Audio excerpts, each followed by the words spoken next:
Amigos, amigas, sean todos ustedes bienvenidos a una nueva edición de su programa Café para Dos.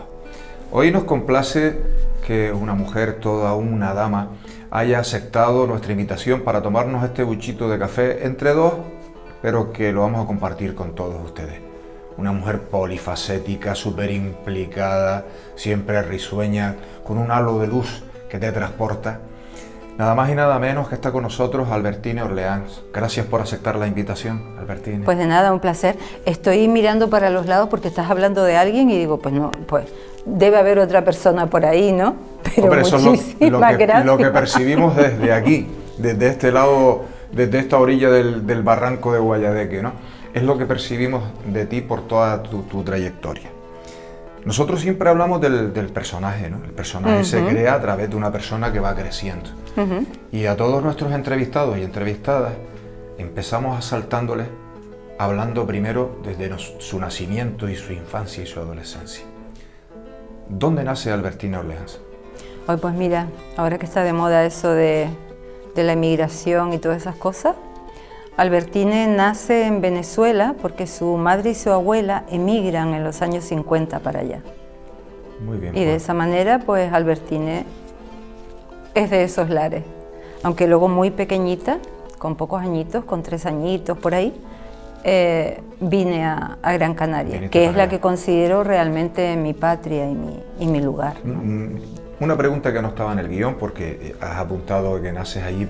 ¿Por qué fueron tus papás para allá? ¿Qué profesión tenía? No, en este caso mi madre no, emigraron como tantos canarios, emigraron en esa época, ¿no? Y que sabes que iban a Sudamérica, Cuba, yo qué sé, Venezuela, Argentina, etcétera, ¿no?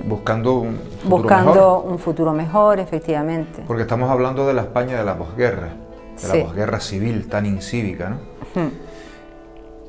Y luego cuando ya tu infancia transcurre en Las Palmas, ¿a qué colegio vas? No me acuerdo. No te acuerdas. Eso fue hace tantos tiempo años.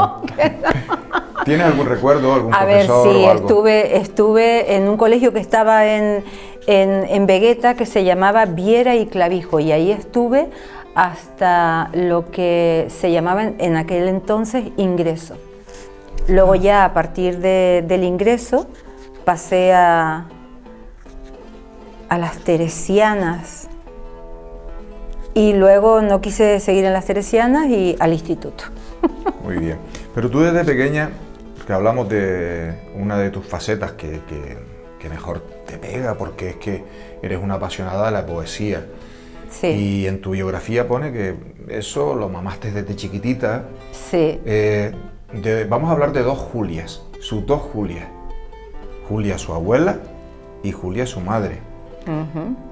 Tú desde muy pequeña, desde la temprana edad de 5 años, escuchabas a tu abuela que te recitaba poesías y cuentos. Efectivamente, pero te apunto que quisiera hablar, ya más adelantada la entrevista, de una tercera Julia.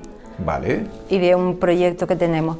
Pues mira, sí, esa historia es muy bonita porque mi abuela era una mujer, escribía poesía, tocaba el piano y bueno, en esa época puedo decirte que tengo en casa como anécdota un diploma de 1920 donde mi abuela saca matrícula de honor en alemán.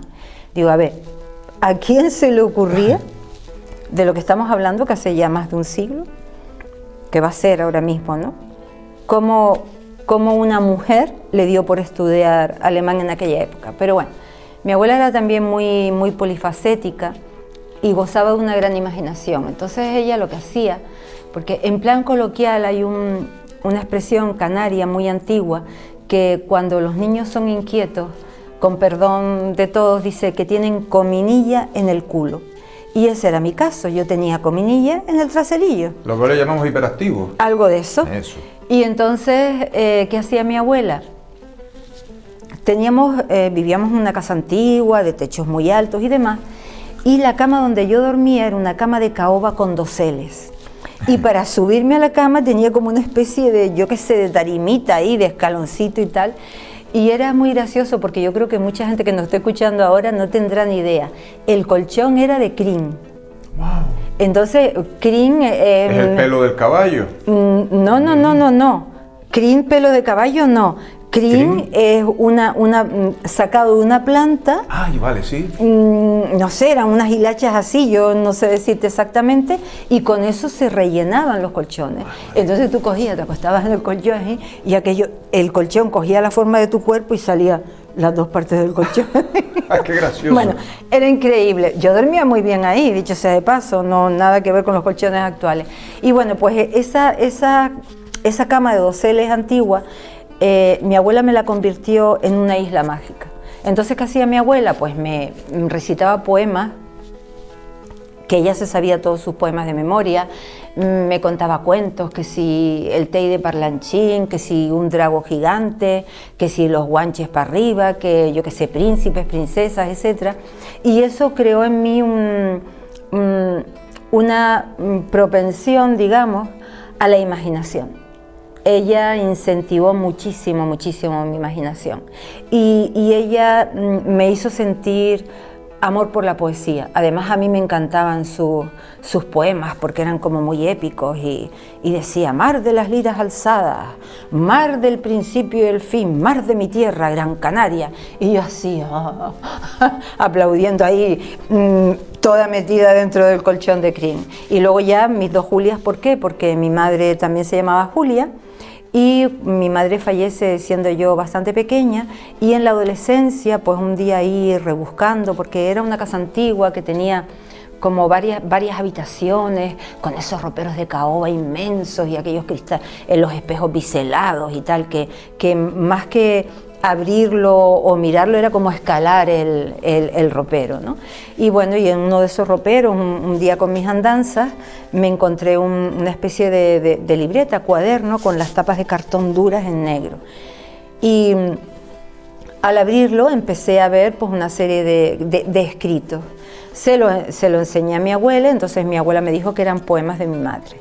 Claro, esos poemas estaban escritos a lápiz, las páginas muy amarillas, había el lápiz, vamos, había perdido intensidad, pero entre esos, te digo, todos esos versos inconexos, yo descubrí, no en ese momento porque era muy jovencita, ¿no? Lo leí, no entendí muchas cosas, pero luego más adelante que volví a retomar ese cuaderno de tapas de cartón negra, pues sí que descubrí a mi madre. Entonces descubrí una mujer con unos sentimientos muy genuinos, adelantada, esto puede ser un tópico, pero era adelantada a su época. Adelantada a su época porque yo en ese cuaderno me enteré que mi madre fue a estudiar a Italia arte dramático y que, por ejemplo, estuvo en contacto con una actriz, la Pampanini, por ejemplo, que yo me encontré una foto también de aquella señora así, como al estilo Gina Lollobrigida, pues sí. Y bueno, es que mi madre también fue extra en la película de... Tirma. Sí. Con unas cabras que, y no sé qué. Y yo mismo me piso mi pregunta. Sí, písatela. Me voy a pisar mi pregunta porque a raíz de la Pampanini y de Tirma y de Sombras del Nublo, porque vamos a hablar que aparte de tu abuela y de tu madre, estás rodeada en la familia y en los conocidos de artistas canarios. Pues sí, la verdad es que sí. Estamos hablando del autor del libro Tirma, en el cual se inspiró la película. Sí, Juan del Río Ayala. ¿Qué conexión tenía? Primos, ¿no? También don Pedro Perdomo Acedo, poeta, también primo, y Néstor Álamo, también primo. De Néstor Álamo, yo muy pequeñita, vivíamos en Vegueta, y él iba a buscar algunas tardes a mi abuela a casa, entonces yo iba con ellos a darnos un paseo, él iba con un bastón así, y el único recuerdo realmente que yo tengo de don Néstor es que tenía unas gafotas increíbles y tú lo mirabas y era como los dibujos animados, esa gente que tú le ves la gafa y los ojos más grandes que se salen de la gafa, Madre ¿no? mía. Pues ese es el recuerdo. Fíjate tú qué cosa, ¿no? Lo que se fijan los niños. Todo un genio. Sí. Todo un genio además. Albertina, la verdad que sí. Claro, sigues la estela de tanto artista y al final, nosotros hablábamos en la previa, hablábamos esta mañana y hemos hablado mucho de tus poesías. tú eres bastante humilde, pero yo te digo, es que tienes 25 poemarios, aunque dicen, bueno, no están todos publicados. Digo, bueno, pero es que hay que hacerlo. Es Sí. que, ¿cuál es el primero de tus poemarios? El primero de mis poemarios, que no está publicado todavía, pero que espero que salga a la luz este año o principios del siguiente, se llama Venus regresa contigo. Qué título más lindo. Y es un poemario que yo escribí ya como tal, como poemario que decidí escribirlo. Consolidado. Sí, y eso lo escribí yo a los 17 años y medio, a un novio maravilloso que tenía. Oh, estupendo. Porque ya, pero bueno, ahí quedó ese poemario. Ese fue el primero. ¿Y el primero publicado? El primero publicado, que además tiene una anécdota horrorosa, que bien hablo francés, el primero publicado fue 3 en 1, que es una trilogía, y resulta que el día de la presentación, no voy a decir la editorial, el libro no estaba en la presentación. Ay, madre. Ni la maqueta siquiera. No, ahí no había nada de nada. Excepto las copas y el aperitivo y todo eso. Eso no falló. Eso no falló. Pero el libro brilló por su ausencia. Madre, eso es Ese un fue fiasco. mi primer libro.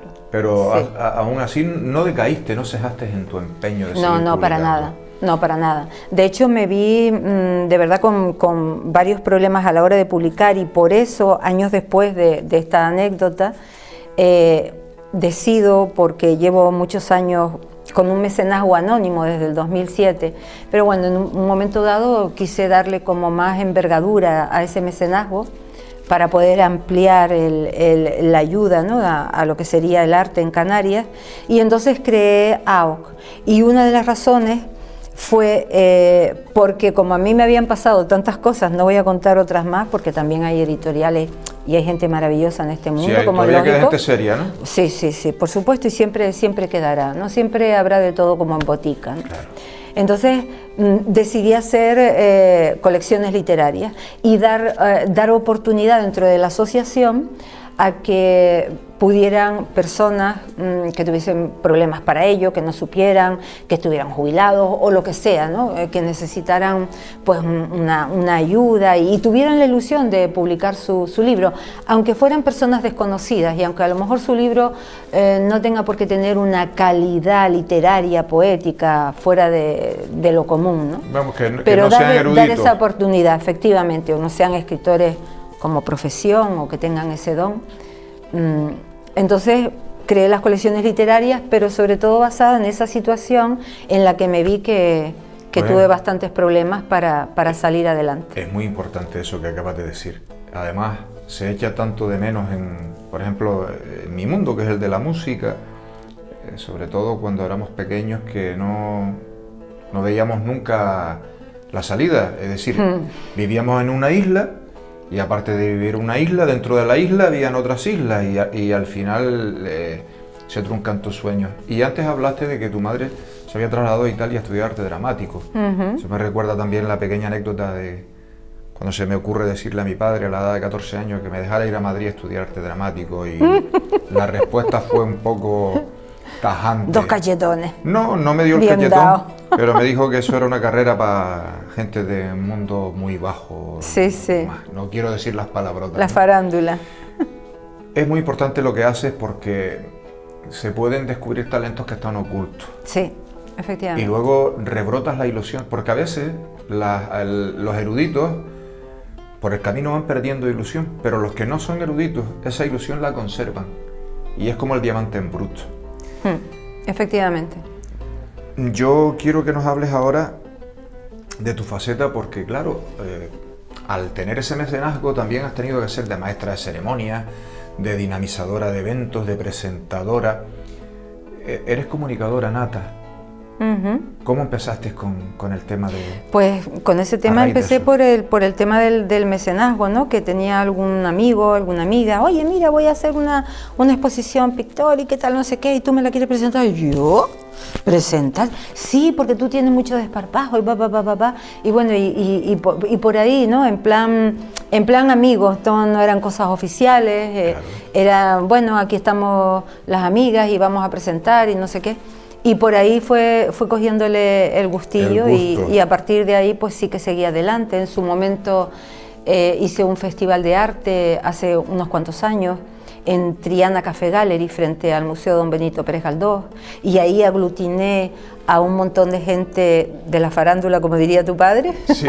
pero vamos, escultores, pintores, fotógrafos, poetas, tanto hombres como mujeres, escritores y demás, y creé unos festivales que tuvimos 2 años y medio, y toda esa gente digamos que la conseguí a través de las redes sociales, y curiosamente actualmente mucha de esa gente ha seguido el camino, han hecho sus propios grupos, ¿sabes? Y ahí realmente fue también donde todavía me apasionó más la historia. Eso es saber sacarle partido a las redes, es saber utilizarlas.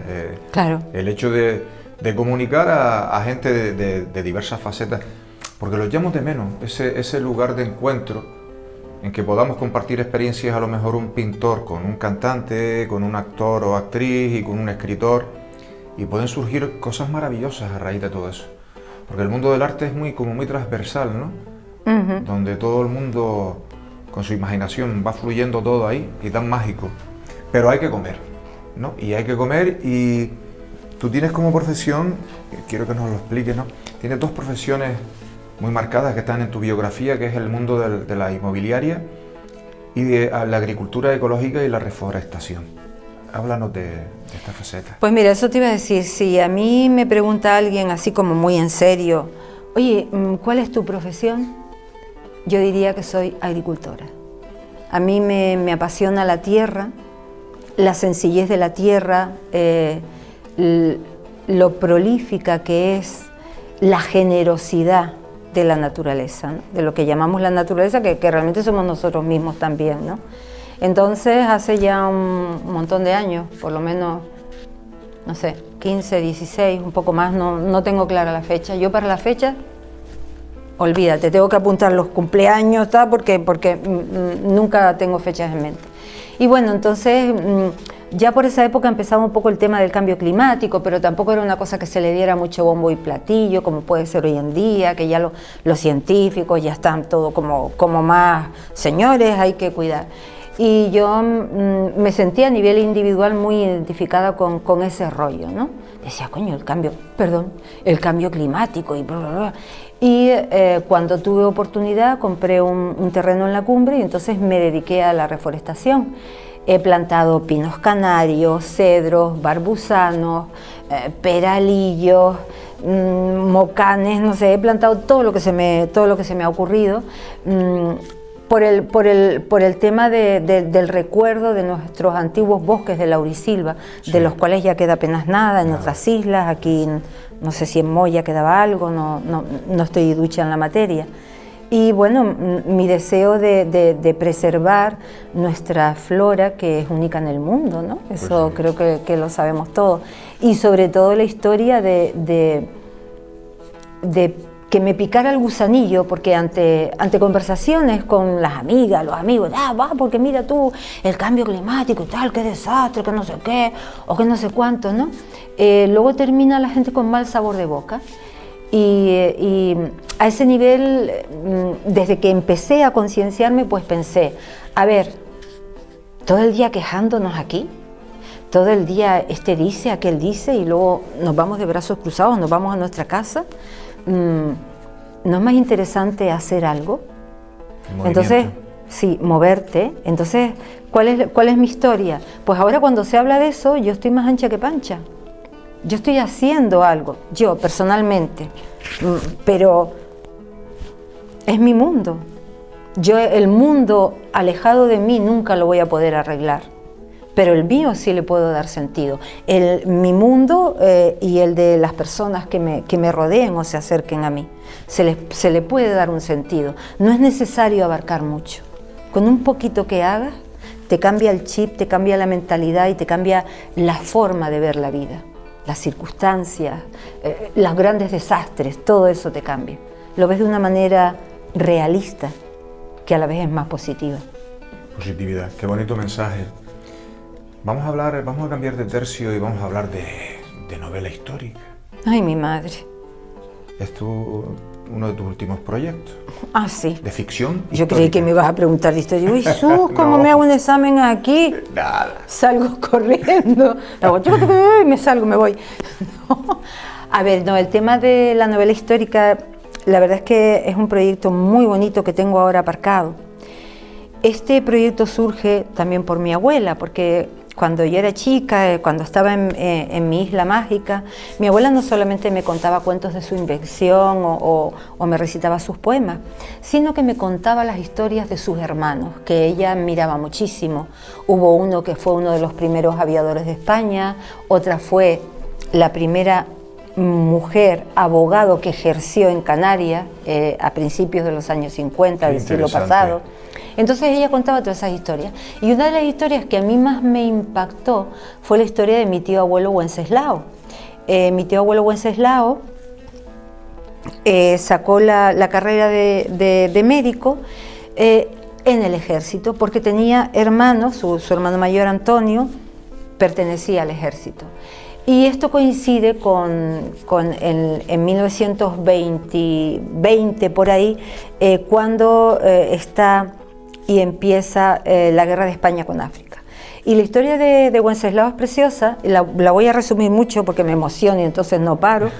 La historia es que hay una posición cuando el desastre de Anual, que todo aquel rollo que había con los rifeños, con los españoles, murió muchísima gente. Tengo que reivindicar aquí la muerte de muchos canarios. Eso forma parte de nuestra historia es muy rica, tendríamos que verla y ver cuántas personas pueden haber a nuestro lado que descienden de personas que fueron héroes, ¿no? Héroes a su manera, pero al fin y al cabo héroes, y que dejaron su vida en guerras que sabemos que las guerras no tienen sentido. Y bueno, y uno de esos, retomando la historia, fue Wenceslao, mi tío Wen. Entonces Wen estaba allí en toda la trifulca aquella y viene un señor, un rifeño, pero yo no sé cómo se llaman, era marroquí, pero estaba en el bando español. Y entonces dice que hay una posición que estaba en no sé dónde, llamada Ibes Lacén, y que estaban cayendo ahí la gente como moscas, y que pedían urgentemente un médico.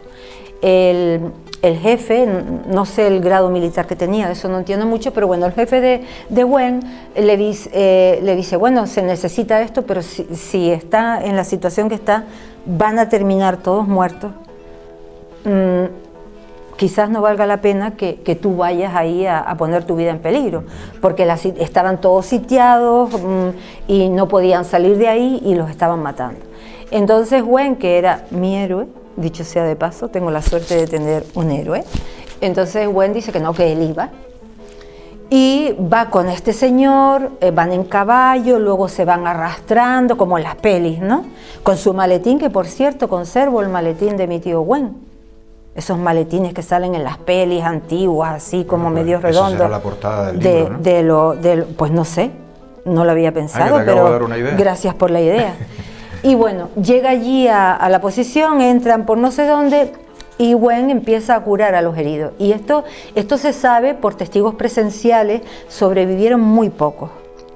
Y ¿qué pasa? Que cuando él está curando a los heridos, aparecen unos rifeños por detrás, con esos sables así, que no sé cómo se llaman. Machetes, no machetes. No, machetes no. Tienen otro nombre, pero ahora no lo sé, la verdad. Y entonces uno de ellos, uno de los heridos le dice que están ahí detrás, el enemigo está detrás o algo así. Y Wen se vuelve y le dice, déjame curar a los heridos y luego mátame si quieres. Y además se lo dice en el árabe que hablaban ahí, porque él, una de las cosas que hacía Wenceslao, por eso digo que es mi héroe, él iba a la población civil, le ofrecía gratis sus servicios, incluso llegó a asistir a muchas parturientas. Y todo esto lo sé porque descubrí también en una caja, en una historia ahí de latón, más vieja que nada, las cartas que Wen, desde 1917 hasta 1921, antes de morir, le escribía a mi abuela, perdón, a mi bisabuela, Josefa Benítez y González. y entonces sé esa historia. Y claro, como él había aprendido más o menos, ¿no?, chapurreaba el idioma, le dijo esto, y cuando Wen se vuelve para seguir curándolo, lo matan a traición por la espalda. Se desaparece, bueno, fue una historia tremenda, le arrancan unos dientes de oro que tenía, también tenía dos relojes de oro, y uno pertenecía a un amigo de él que había muerto aquí en Gran Canaria, pero que mi abuela nunca supo decirme el nombre, y él se lo había dejado a mi tío Wenceslao para que se lo diera a la novia cuando Wen volviera a Canarias. Ninguno volvió, ¿no? Y ahora está enterrado en el Panteón de Héroes de Melilla. Aparte de un héroe, eso es lo que se puede llamar con mayúsculas un caballero. Sí, la verdad que sí. Tanto que hablamos de caballeros medievales, Sí. caballero en toda la extensión un caballero canario. De la palabra, sí señor. De esos de los médicos de vocación, por suerte, los de nuestra época, cuando éramos pequeños, hemos conocido maestros y médicos vocacionales que han asistido a parturientas, que han asistido a los pobres que sabían que no tenían dinero y que tal, y que bueno. Los médicos de los pueblos. Pues Wenceslao, tu tío abuelo, era un caballero en toda regla. Así era un que encanto. Se merece que termines ese libro. Sí, sí. Y en honor a todo el resto de canarios que fallecieron y que no se habla de ellos para nada, ¿no? Pues mírate por dónde. Podrías invitar a algún historiador, que los hay buenos aquí en Gran Canaria, que recopile toda esa historia de ese desastre. No, creo que ya hay cosas, ¿eh? No muchas, claro, pero creo que hay. Y se puede poner también como epitafio, se llama, ¿no? Podría ser. Vamos a ver si eso sale. De todo lo que has hecho, ¿qué es lo que más te colma personalmente? Todo. Todo. Todo lo haces con pasión. De todo lo que he hecho, todo. Pero vamos a ver, lo aclaro. De todo lo que he hecho cuando en un momento dado pude tomar las riendas de mi vida. Vale. Cuando en un momento dado me subí a mi Pegaso y le dije venga, y desplegó las alas, entonces a partir de ahí todo lo que hice me colma de satisfacción. Y ahora voy a meter esa cuña del proyecto ese que yo quería hablar. Muy bien, sí. ¿Y de la tercera Julia hablamos también? Esa va a ser la tercera Julia. Bueno, pues el proyecto, y este es un proyecto que me colma, me da alegría, me emociona, todo lo bueno que pueda tener un proyecto humanitario y solidario. Pues no voy a desvelar mucho la cosa, ¿no? Pero bueno, cuento que tuve en su momento una llamada, y en esa llamada se me dice que hay una chica que con 18 meses le diagnosticaron un tumor cerebral. Y que bueno, que esa chica actualmente tiene 18 años y que ha escrito su historia, que quiere publicar para ayudar a niños y adolescentes, incluso a juveniles, ¿no? A gente ya no tan adolescente, para ayudarlos en su proceso contra el cáncer, ¿no? Y ha escrito su testimonio para que ellos tengan esperanza. Así que esa es mi tercera Julia, la adoro, es una lindura de ser humano, admiro su capacidad, siendo tan joven, es alegre, dinámica, persigue sus proyectos, sus sueños, le encanta el canto lírico, hacer monólogos, se ríe, vamos, es un ejemplo a seguir para cualquier persona que ande quejándose de boberías. Y ese proyecto saldrá a la luz, no quiero decir el título ni nada, pero saldrá a la luz seguro, porque los dioses, los hados y todo el mundo van a ser propicios a este proyecto, saldrá en Navidad. Qué bonito, además una bonita época. ¿Qué lecciones nos dan las personas que nos vamos encontrando por el camino? Por ¿verdad? Supuesto. Esta sociedad, Albertine, esta sociedad que estamos viviendo con esta pandemia, ¿va a salir reforzada o debilitada? ¿Tú qué opinas? Ay, Dios mío. A ver, si somos objetivos y miramos la trayectoria de la historia, hablamos de hace 2000 años, por ejemplo, vamos a poner solo 2000 años, las grandes catástrofes o los grandes cambios que ha habido en la humanidad, si somos capaces de analizarlos, han sido externos.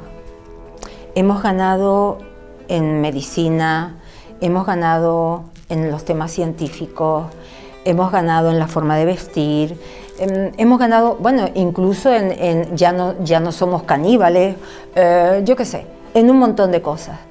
Pero el proceso interno, el proceso de cambio interno del ser humano es mucho más lento.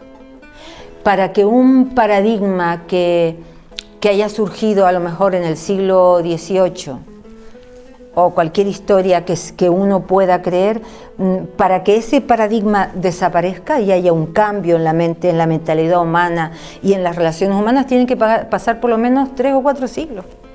Claro. Porque el proceso interno va más lento. ¿Por qué? Porque en ese proceso interno, esa semilla solo germina en una minoría de seres humanos.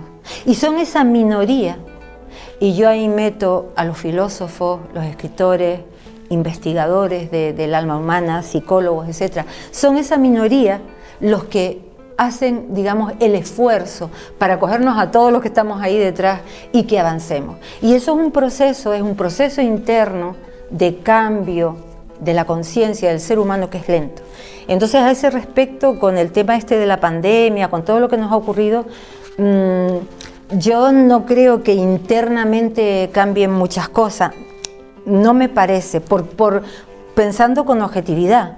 Pero a nivel externo sí, vamos a vacunarnos todos, estamos aquí con la mascarilla, yo cuando llegué me puse el fuchi y guarda la distancia, no se te ocurra acercarte y todo esto, ¿no? Sí, hay muchas cosas a nivel externo y que van a ser positivas, pero cambiar el mundo interior, eso es lo complicado, porque no somos capaces muchas veces de aceptar que el mundo en el que vivimos y lo que nos pasa es el reflejo de lo que el ser humano lleva dentro. Y eso es muy duro ay, que me cargo el micro, eso es muy duro de asimilar. En varias de las contestaciones a mis preguntas, deduzco, sobre todo por el primer fiasco que te llevas con la primera publicación, tirar mano de mecenazgo para ayudar a aquella gente, tal, y lo que acabas de decir ahora es que el ser humano anda inmerso en una borrachera de poder estúpida. No, el ser humano es maravilloso. Bueno, algunos, me imagino. No, en general. No, pero eso es más complicado, no es una borrachera de poder, es todas las circunstancias adversas que nos rodean, toda esa violencia interna que hay y que se va transmitiendo de generación en generación y a la cual tú cuando eres un niño no tienes ninguna defensa ante ella. Entonces, ¿a cuántos niños no se les ha truncado su infancia? ¿Qué vamos a pretender? ¿Que cuando sean adultos soy el más estupendo? No. ¿Qué valores se han instaurado en las sociedades por esa carrera, de acuerdo, de poder, de dinero, de egoísmo? ¿Qué valores se han instaurado? Y esos valores son los que todos vamos mamando. Vamos mamando a medida que vamos evolucionando y vamos creciendo. Entonces, hay una realidad de la cual todos somos beneficiarios y a la vez víctimas. Solo, vuelvo a repetir, unos pocos son conscientes de que las cosas pueden ir por otro derrotero. Pero el ser humano es como un niño que siempre necesita guía. Te he hecho una pregunta tan mala que me alegra tanto que me hayas contestado tan bien, fíjate. Oh, son 50, ¿eh? Vale, luego lo pactamos. Luego me los pagas. Luego lo pactamos. Bueno, se nos ha pasado el tiempo, volando. Yo quiero comprometerte a que esta no sea la última vez que nos veamos, nos echemos un buchito de café y lo transmitamos a la gente. queremos ser testigos. Me lo pensaré. Queremos ser testigos de ese nacimiento, de esa publicación, de ese proyecto. Ah, vale. Que Dios mediante será para Navidades. Vale, a lo mejor convenzo a la prota y le haces una entrevista. Correcto, entonces sería un café à trois. Ah, sí. C'est très bien. Quiero que lances un mensaje para despedirnos de nuestra gente que nos está viendo. Vale. Esa es tu cámara. A ver, como dice, esa es mi cámara. Esa es tu cámara. Eso nos dicen en Sálvale, ¿cuál es mi cámara? Esa es tu cámara. Mi cámara. Bueno, pues el lema de AOC, que dice así: el momento de hacer lo correcto, ser amables y felices ha llegado. Así que hagamos que suceda ahora. Chao, chao. Albertina Orleán, muchísimas gracias. Otro día hablaremos de los apellidos.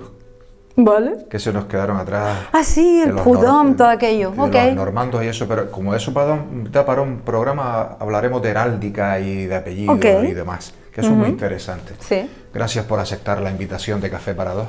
Bueno, pues muchísimas gracias a ti, Juan. Ha sido un placer de verdad y me siento muy orgullosa de que me hayas invitado. Y gracias a los que estén ahí detrás y espero que nos escuchen con cariño. Gracias. Gracias, Albertine. Toda una dama, ya lo decía, porque una dama siempre nombra a un buen caballero y su caballero es su tío abuelo Huen. Pronto veremos esa novela histórica y ese homenaje a esos héroes que han quedado un poco ahí en el olvido. Y a ustedes emplazarles a una nueva edición de Café para Dos. Sean felices.